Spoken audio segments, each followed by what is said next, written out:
The city was a sprawling monument to ambition, and no one embodied that ambition more than Arthur. At just 28, he was a senior analyst at a top-tier investment firm. A fact he wore like a tailored suit. He walked with a purpose, his expensive leather shoes echoing on the pristine marble floors of corporate lobbies. He was a shark in a world of minnows, and he saw everyone who wasn't a fellow predator as a liability. His mornings began with a specific routine. A triple-shot espresso from the upscale cafe on the corner, always handed to him by the same barista, whose name he never bothered to learn. This morning, however, his routine was interrupted. As he strode out of the subway station, a figure was sitting on the cold stone bench near the entrance. It was an old man bundled in a threadbare coat that looked like it had seen better centuries. His face was a rot of wrinkles. His hands were gnarled and stained, and a small worn-out satchel lay beside him. Arthur barely glanced at him, but his mind immediately categorized the man: unimportant, irrelevant, a relic of a world Arthur had outgrown. As Arthur approached the cafe, the old man slowly rose from the bench. He wasn't begging, he simply stood there, a quiet presence in the rushing tide of business professionals. Arthur, with his eyes on the prize and his mind on a complex financial model, moved to pass him without a second thought. But just as he was about to step through the cafe doors, the old man spoke. His voice was raspy, a low, unexpected sound that made Arthur pause for a moment. The old man's gaze was unsettlingly direct. He looked not at Arthur's face, but at his expensive watch. Then his eyes drifted to the vibrant stock tickers glowing on the cafe's end digital screen. His voice, a low and raspy whisper, broke the bustling morning sounds. "Remember, a river of gold can't outfloat a ship, son," he said, his words a strange and cryptic puzzle. "You need clean, clear water to see the bottom." Arthur froze, a flash of irritation crossing his face. He had expected a request for spare change, a simple plea he could either ignore or dismiss with a curt wave. This was something else entirely. He looked at the old man, his lips curling into a condescending smile. "What did you say?" he asked, not because he was curious, but because the sheer absurdity of the comment was amusing. The old man simply repeated his phrase, his eyes filled with a serenity Arthur couldn't understand.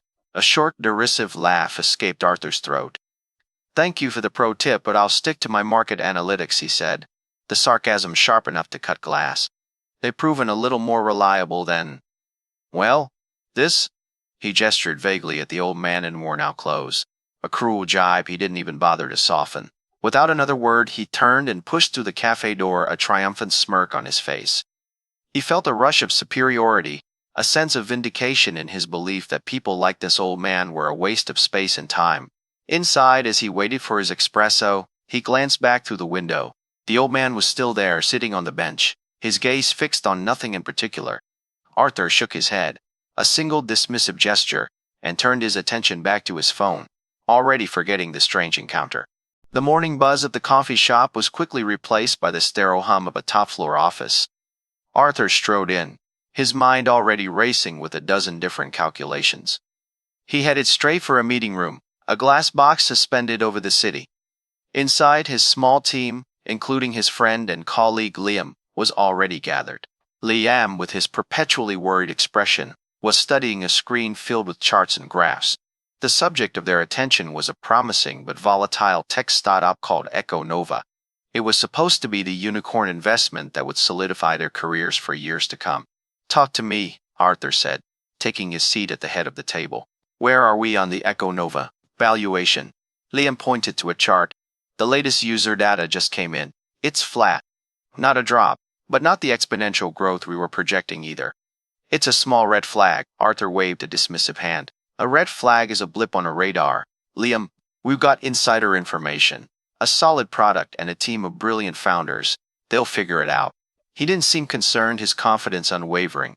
He had spent weeks building a relationship with the founders. He felt he knew the company and trajectory better than any chart could show. Liam, however, wasn't convinced. "Arthur, we need to be cautious. The market is skittish. A flat line right now could spook investors." Arthur just scoffed, a familiar sound of superiority. "We don't get rich by being cautious. Liam, we get rich by taking calculated risk. And my calculation says we go all and finalize the proposal for a full acquisition. We not just investing, we're taking control." Liam looked hesitant, but he didn't argue.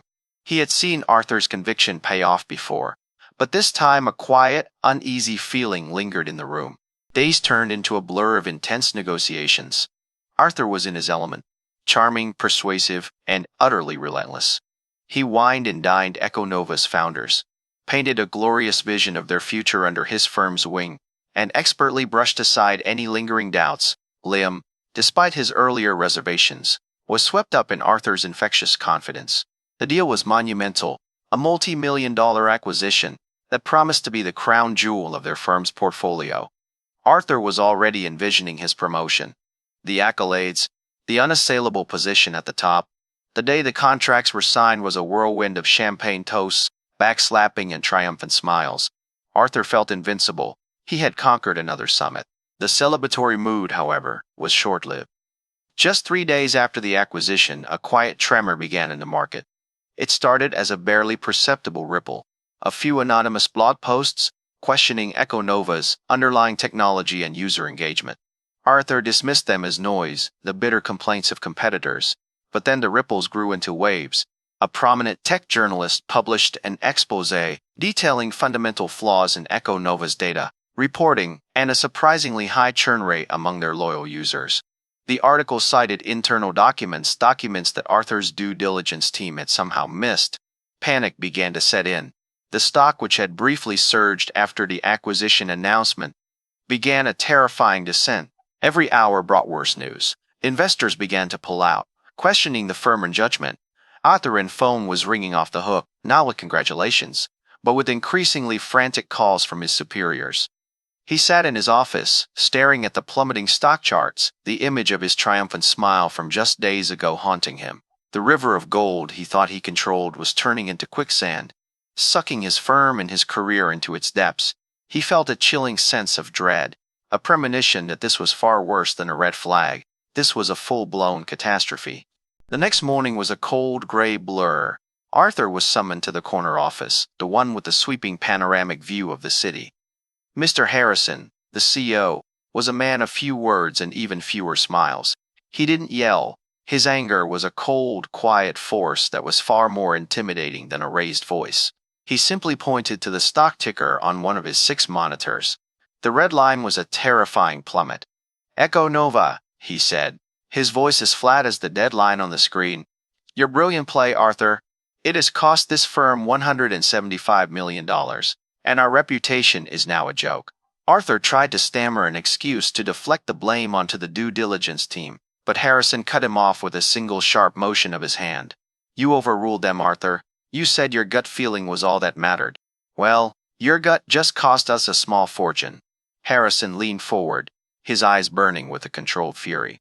"I'm not firing you, not yet, but you are on probation. You have 1 week to find a way to fix this, to bring us a solution so monumental that it makes this colossal failure look like a minor blip.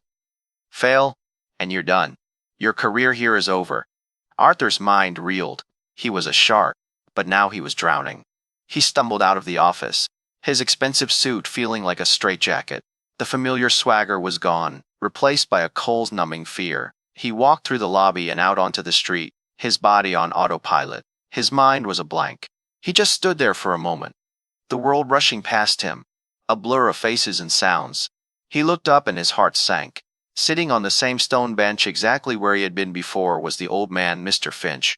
He was a still, quiet point in the chaos, his eyes meeting Arthur with an unnerving look of profound understanding. He said nothing, but his presence was a loud, painful echo of Arthur's earlier arrogance. Arthur's throat felt dry. He stood there, a statue of failure, his pride holding him captive. He wanted to scream, to demand to know how this man, this irrelevant beggar, knew of his predicament. But no words came. As if sensing his internal turmoil, the old man spoke. His voice was no longer a raspy whisper, but a low, steady rumble. "The well is dry, isn't it? The one they told you would be endless. When the map is wrong, you have to look for the hidden spring." Arthur flinched. The words were too precise, too eerily specific to his own situation. "What do you know about it?" he snapped, his voice tight with a mix of anger and fear. "You don't know anything about me." Mr. Finch finally looked at him, his ancient eyes holding a depth Arthur couldn't comprehend. He wasn't looking at a cocky young man anymore. but at a broken one. A map is for those who are lost, son, the old man said, a faint sad smile on his lips, and a desperate man will follow any map, even if it leads to a cliff. A cold shudder ran down Arthur's spine. The man's insight was impossible. How could he know? Arthur's mind, trained to find logic and reason in everything, could not process this. Was it a coincidence? Was he being followed? The possibilities were all terrifying. With a clenched jaw and a heart pounding against his ribs, Arthur spun on his heel and walked away, not in his usual confident stride, but in a frantic, hurried pace. He didn't look back. But even as he hailed a cab and fled the scene, the old man's words echoed in his mind, a haunting prophecy that he couldn't shake. He was no longer laughing at the poor man. He was terrified of him. For the next 2 days, Arthur's world narrowed into a frantic, suffocating race against time. He lived inside his apartment, a once pristine bachelor pad that was now a monument to his failure. Crumpled notes on failed prospects littered the floor. Empty coffee cups and cold takeout containers piled up on his NIST kitchen island. He sat in front of his laptop, his eyes bloodshot, his mind a whirlwind of financial data and dead-end leads. Every phone call to a former contact went unanswered, or was met with a polite, cold refusal. His reputation was a toxic brand, and no one wanted to be associated with the man who had lost his firm a fortune. He felt an intense isolation, a deep chill that was colder than any winter wind. The city lights outside his window, once a symbol of his power and influence, now seemed to mock his pathetic desperation. He walked the streets at night, a ghost in the city he once ruled. He tried to visit his usual hangouts, but he felt everyone staring at him, whispering about the Echo Nova disaster. The constant fear of being exposed, of being seen as the laughingstock he had become, was unbearable. He returned home one night defeated and collapsed onto his sofa, his mind a blank slate of despair. The 7-day deadline Mr. Harrison had given him felt less like a challenge and more like a sentence. He had no leads, no plan, nothing. He was at a cliff's edge, just as the old man had warned him. His arrogance was gone, replaced by a profound emptiness. He felt the cold truth settle in his bones. He was a failure, and he was completely alone. Arthur stared at the laptop screen, a single lonely cursor blinking at him from a blank document. The city lights outside seemed to mock his empty mind. He had run out of ideas. He had tried every trick, every contact, and every strategy he had ever learned. The map he had followed his entire career had led him to this exact spot, a cliff edge, with a financial abyss yawning below. The arrogant boy who had laughed at a beggar was gone, replaced by a man drowning in failure. He slumped back in his chair, the feeling of absolute despair, a crushing weight on his chest. And then a thought so simple and so illogical that it felt like a hallucination drifted into his mind. The hidden spring, the old man in words once dismissed as the ramblings of a fool, now echoed in his head with a chilling clarity. He had been looking in all the wrong places, following the same tired maps. What if the answer wasn't on a financial chart or a market report? What if the hidden spring was something else? A jolt of desperate energy coursed through him. It was a foolish, irrational thought, but he had nothing left to lose. He got up from his chair, threw on a coat, and ran out of his apartment, a man on a mission, without a clear destination. He hailed a cab and gave the driver the address of his office building. He didn't know why he was going back. The building held nothing but the memory of his downfall. But as the cab pulled away, he felt an insane, desperate hope. The streets, once a blur of impersonal faces, now seemed to hold a single important destination. He was going back to the beginning, to the last place he had seen, the one person who seemed to know his future.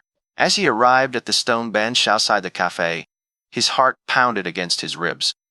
The bench was empty, his final hope shriveled inside him. Arthur slumped onto the cold, hard bench. The emptiness of the spot was a crushing weight.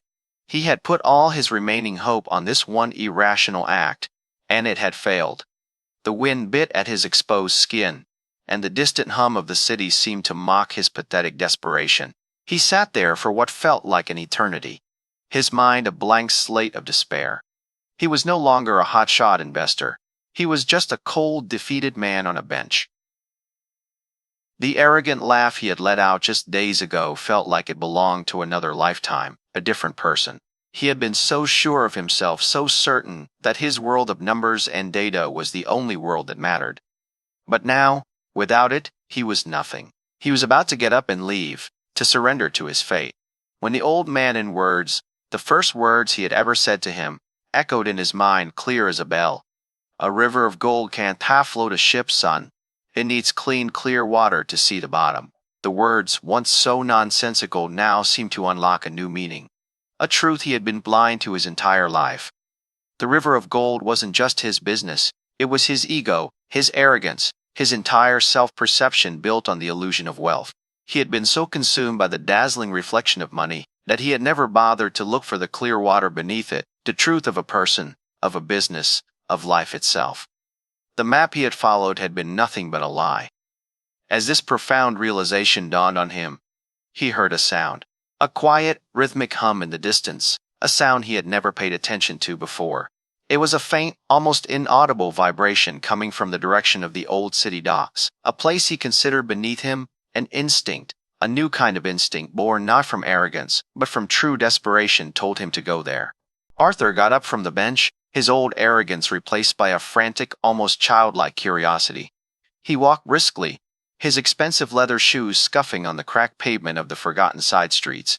The rhythmic hum that had drawn him here grew louder with every block, a low, insistent pulse that resonated in the cold night air. The glass towers of the financial district fell away behind him, replaced by the grim facades of old brick buildings and the skeletal silhouettes of rusting cranes. He had never been to this part of the city before.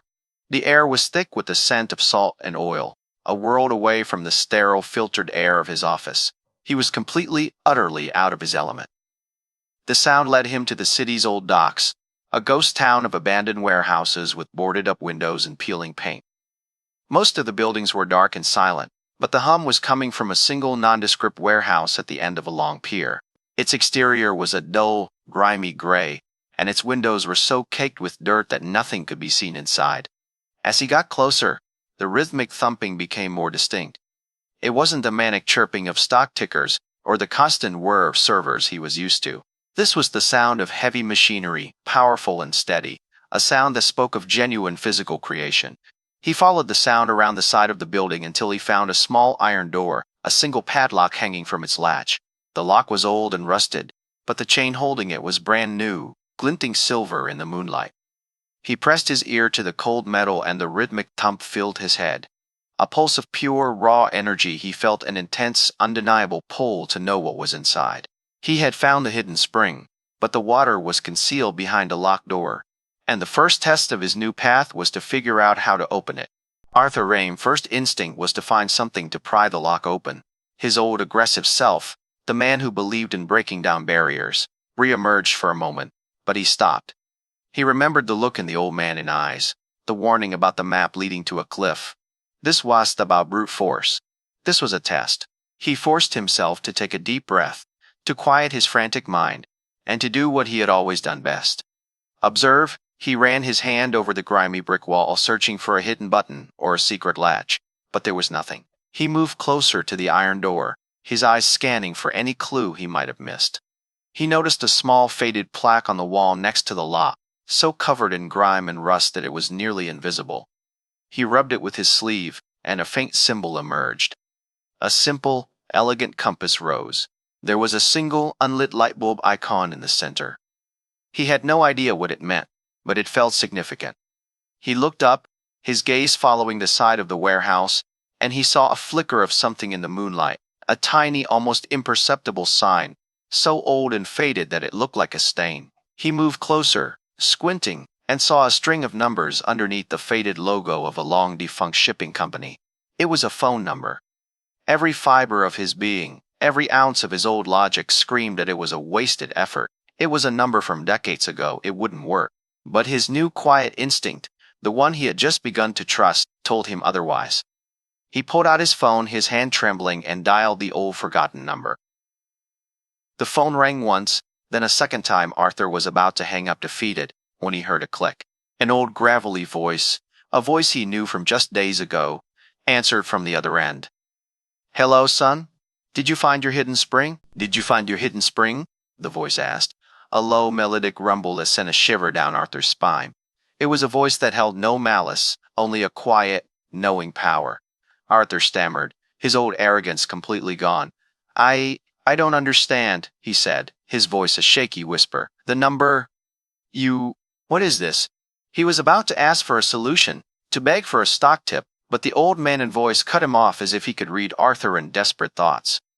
The answer is not a thing you can buy, son. It's a journey you have to take. You found the first door, but you must find the key yourself. Arthur clutched his phone, his mind reeling.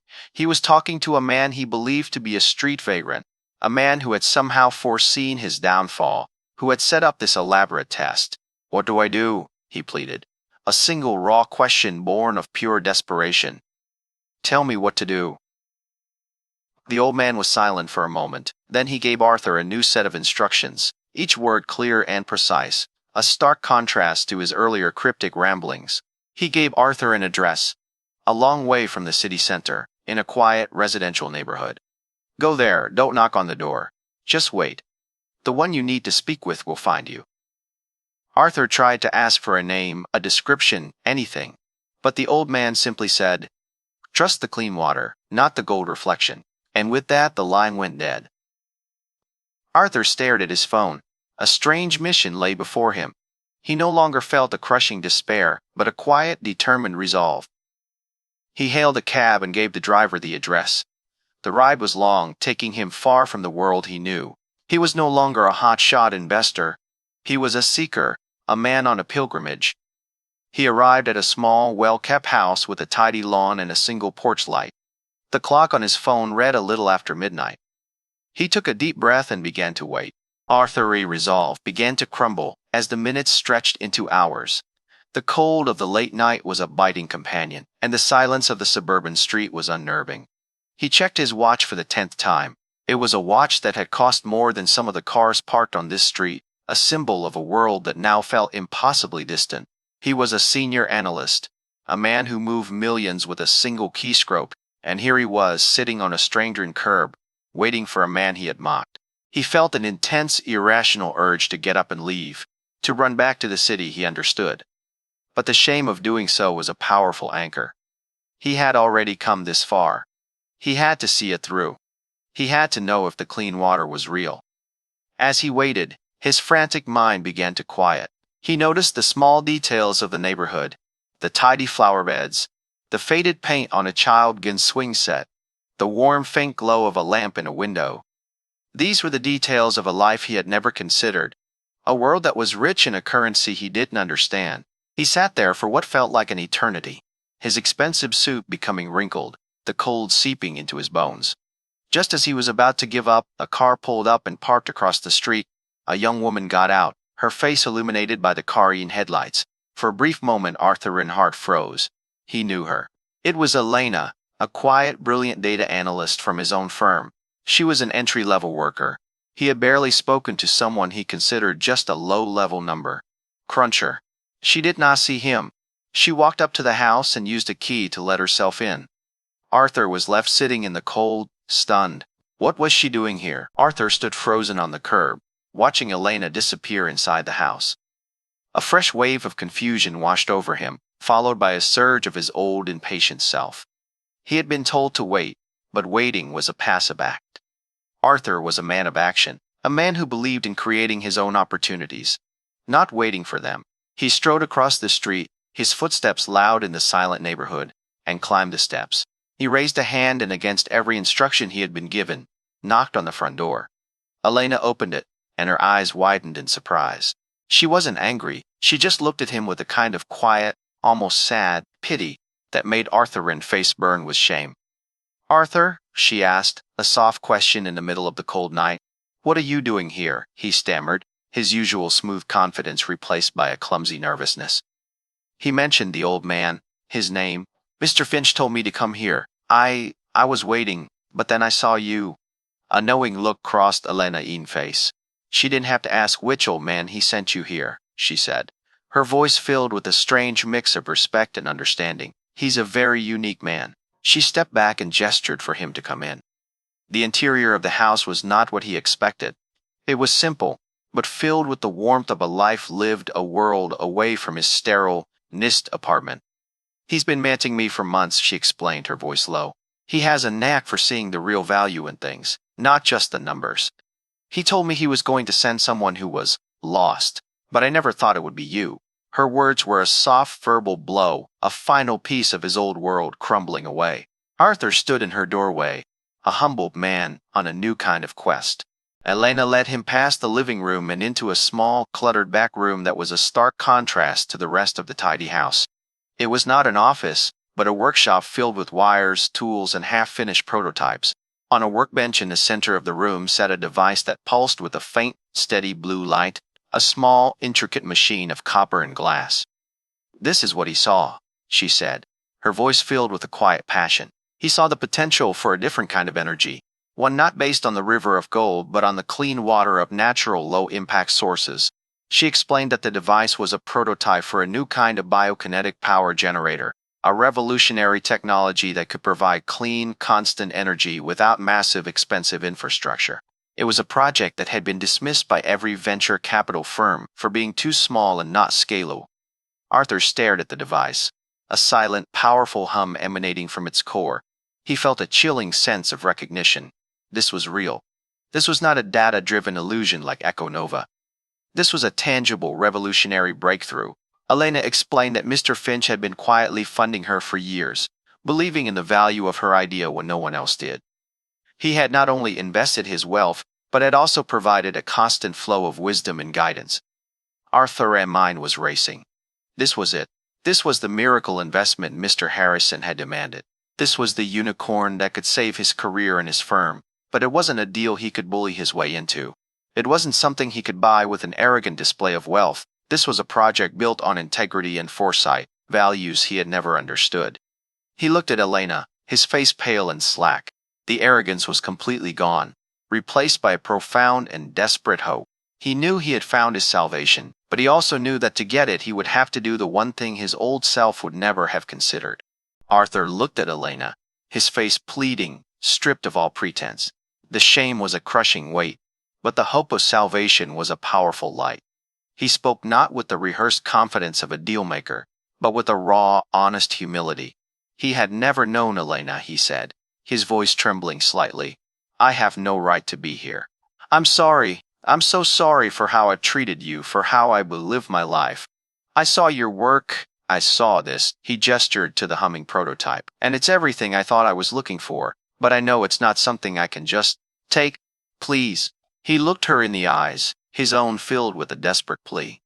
"Please, just let me help. I don't need a position or money. I need a chance to prove I've changed. Just let me learn from you." Elena's expression softened. She saw a man who had lost everything, not just his job, but his sense of self. She saw a man who was no longer laughing but begging, not for a handout, but for an opportunity to earn his way back. She walked to a shelf and pulled down a thick, worn-out notebook, its pages filled with frantic notes and rough sketches. "He told me you would come," she said, her voice gentle. "He told me if a man ever came to this door and truly understood what he had lost, I should give him this." She handed the notebook to Arthur. It felt heavy in his hands, a physical object from a world of hard work, not abstract numbers. "You have to transcribe every single page of this into a digital file. Every word, every sketch, every number. It's months of my life's work. A map that was dismissed by everyone. You have to understand it. That's your first task." Arthur took the book without a moment's hesitation, his face filled with relief. He knew this wasn't about the job or the money. This was his first step on the path of clean water. Arthur returned to his apartment, the heavy notebook in his hands, feeling more valuable than any briefcase he had ever carried. The familiar chaos of his life was still there, but his focus had changed. He sat at his desk, his once pristine computer screen now showing a simple word, "document." He started to transcribe. It was a slow, painstaking process. Elena's handwriting was frantic, her diagrams messy and complicated. He had to squint to decipher some of the notes, and often he would spend an hour on a single page trying to untangle a complex theory she had scrawled in the margins. It was tedious, frustrating, and a complete anathema to the fast-paced, high-stakes world he had always known.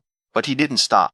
He worked through the night, and then the next day and the day after that, fueled not by coffee and adrenaline, but by a quiet, unwavering resolve. As he transcribed, a new world began to open up to him.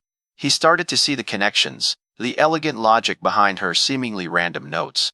He saw the brilliance of her early ideas, the grounding concepts that had been dismissed as unscalable or too idealistic by his own world. He realized that the red flags he had seen in the tech startup were flaws, while the messy notes in this book were the scribblings of a true genius. She was the low-level number cruncher. She was a pioneer, and his world was too blind to see it. He felt a profound sense of respect for her and a deep shame for his past judgment. He had laughed at a beggar, and he had dismissed a genius all because he was blinded by the reflection of gold. The week's deadline came to a close, and Arthur stood once again in Mr. Harrison Ben's office. But he was a different man. The expensive suit was rumpled, but his posture was straight, and his eyes held a quiet, unwavering conviction. He didn't try to make a flashy presentation. He simply opened his laptop and began to speak. He laid out the proposal with a calm, methodical precision, using a language that was not about market buzz or speculative growth, but about tangible scientific value. He spoke of clean energy, of sustainable models, and of a genius who had been overlooked by an industry too blinded by its own ambition. He explained Elena's biokinetic generator, and as he spoke he saw the skepticism in Harrison Ben's eyes slowly begin to melt away, replaced by a stunned fascination. "This is not a flash in the pan," Arthur said, his voice firm and steady. "This is not another Echo Nova. This is the hidden spring I was looking for. It doesn't promise a river of gold, sir. It promises a clear, clean flow that will last for 100 years." He used the old man's words, and he saw a flicker of understanding in Harrison Ben's eyes. The CO had been told of the strange incident with the old man on the street. He had dismissed it as a distraction, but now he saw the connection. He saw that the wisdom came not from the market, but from a different kind of source entirely. When Arthur was finished, Harrison leaned back in his chair, a look of profound thought on his face. He didn't ask about the numbers. He asked about the science. He saw that Arthur had not just found an investment, he had found a new way of thinking. "Arthur," he said, his voice quiet with respect, "you were right. This is the miracle we needed. We will fund this project fully." A few months later, the world was a different place for Arthur. The deal to acquire Elena's company went through Backey, and the firm, now rebranded around her technology, was a runaway success. Arthur had a new office, not a glass box at the top of a skyscraper, but a bright open plan worse, filled with engineers and inventors. He no longer led with arrogance. He led by listening, learning, and respecting the quiet brilliance of the people around him. The river of gold he had chased his entire life had been replaced by the steady, powerful flow of clean water, and he had never felt more fulfilled. But there was one final thing he had to do. He went back to the street corner, his heart filled not with desperation but with a deep and profound gratitude. And there he was, sitting on the same stone bench, dressed in the same threadbare coat, was the old man. Mr. Finch looked exactly as he had that first day, a still, quiet point in the rushing tide of city life. Arthur walked over to him, and for the first time he saw a person, not a category. He sat down beside him on the bench. "I came to say thank you," Arthur said, his voice raw with emotion. "You saved my career. But you saved me. You taught me the difference between what's real and what you—" "Just a reflection," Mr. Finch smiled, a faint knowing curve of his lips. "You found the water on your own, son," he said, his voice a low, kind rumble. "I just pointed you toward the river." He did not ask for recognition, or money, or anything at all. He had seen the transformation, and that was his reward. Arthur got up and walked into the cafe. He returned with 2 cups of coffee. He handed one to the old man, and they sat there together, 2 men from 2 different worlds, sharing a quiet moment of perfect understanding. The man who had laughed was now begging, not for a handout, but for a chance to show his gratitude. And the poor man, with a single act of profound wisdom, had made him a man richer than he had ever been before.